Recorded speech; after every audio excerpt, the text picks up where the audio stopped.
Hey guys, it's your Annapolis County Rec Crew, Nadine and Nancy, here at beautiful Lake Pleasant. We're here to show you some canoe tips, so let's go join Nancy down at the boat launch. Hi everyone, Nancy here from Annapolis County Recreation. Nadine and I are here at one of our beautiful parks, Lake Pleasant, here in Springfield. And today we're going to be talking about the canoe. We have some amazing opportunities, especially down here at the east end of the county.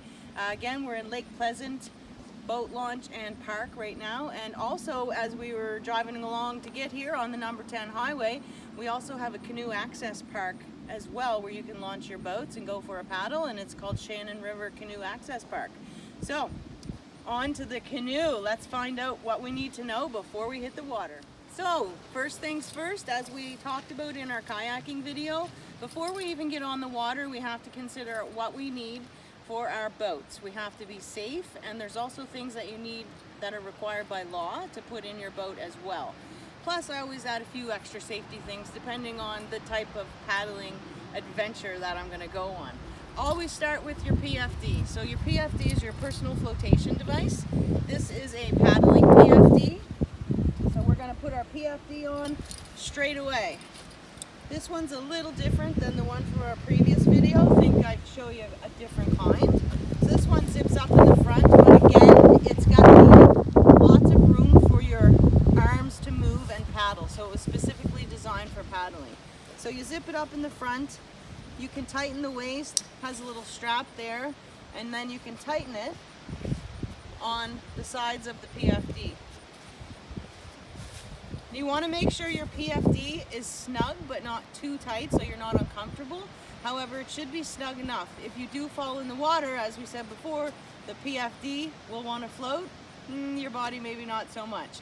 So you want it tight enough and snug so that it won't rise up and hit your chin and make you uncomfortable if you do happen to fall in the water. So we're good to go with the PFD. A few other safety features that we need to consider when we're canoeing. We have to have a PFD on board for every person, and it has to fit them properly. Also,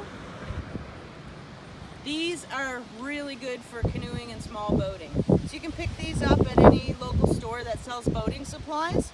And in this container, we have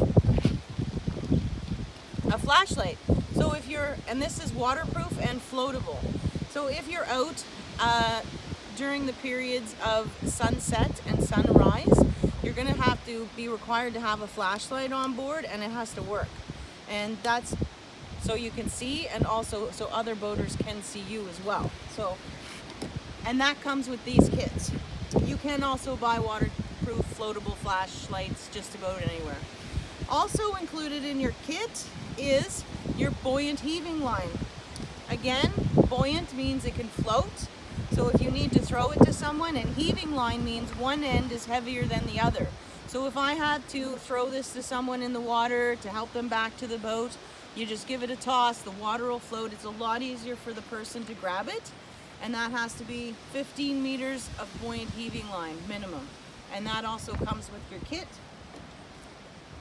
Also included is a whistle. So every person should have a whistle on them. The law says you have to have one sound signaling device in your boat. However, I always recommend that whoever's in your boat has a whistle attached to them. So on my PFD, I like to put it right on so I can access it easily. Or you can keep it in your boat. The container itself will actually act as a bailer for your boat, which is required by law. So you can get pumps, as I showed you, that we have on our kayaks. In a canoe, you can get a pump as well for your canoe, but this is a different type. I thought I'd show you the kit itself, and the bucket will act like a bailer. So if you do happen to get some water in your boat, you scoop it out, dump her over the side. So those are your mandatory pieces of safety equipment that you have to have on board. What I like to do, extra safety, this bag right here is super handy if you're going to be out boating. It's actually a watertight bag, and how it works, and I put goodies in here every time I'm out on the water.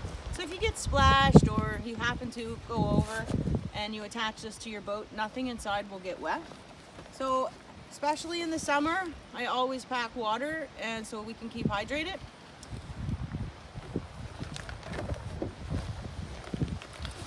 Anytime I'm out and about and away from my vehicle or my house, I always carry a little bit of a first aid kit, especially when you have a lot of people with you or you plan on going for more than a half-hour run. It's always good to have a little first aid kit on hand just in case. And when I'm canoeing or kayaking, I always like to carry an extra piece of line. So an extra piece of rope comes in handy if you need to tie your boat up along the shore or you need to raft up together. There's so many uses for an extra piece of line or rope on your boat. Always come in handy. I'll show you how the bag works too. They're pretty cool.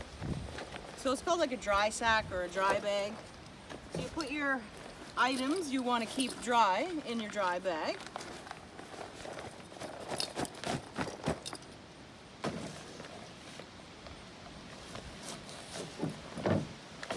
And they're pretty neat. So what you do is you actually fold down the top of the bag, and there's two little clips so I can see you. You bring the clips around and it snaps together, and it's as simple as that. Awesome to have the Velcro, because you can actually, I'll show you down here, put it in your boat and actually clip it to your boat. You're good to go. Hi everyone, Nancy and Nadine. We're ready to hit the water and do a paddle. So Nadine's gonna take the front of the boat. She's getting in, I'm steadying it for her. If you're paddling with a partner, it's always great to give each other a hand.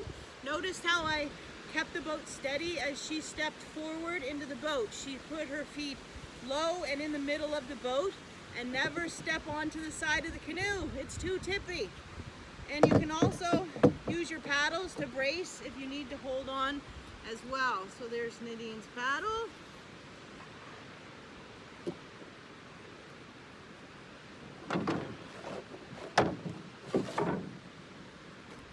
She's holding the boat a little steady for me with her paddle as well. We got our safety gear. Again, I'm going to enter the boat carefully. I'm going to step into the center lowest part of the hull, and then I'm going to carefully bring my other foot in and sit on the seat. We're going to push off using the bottom of our paddles. Ready? And we're off to enjoy beautiful Lake Pleasant.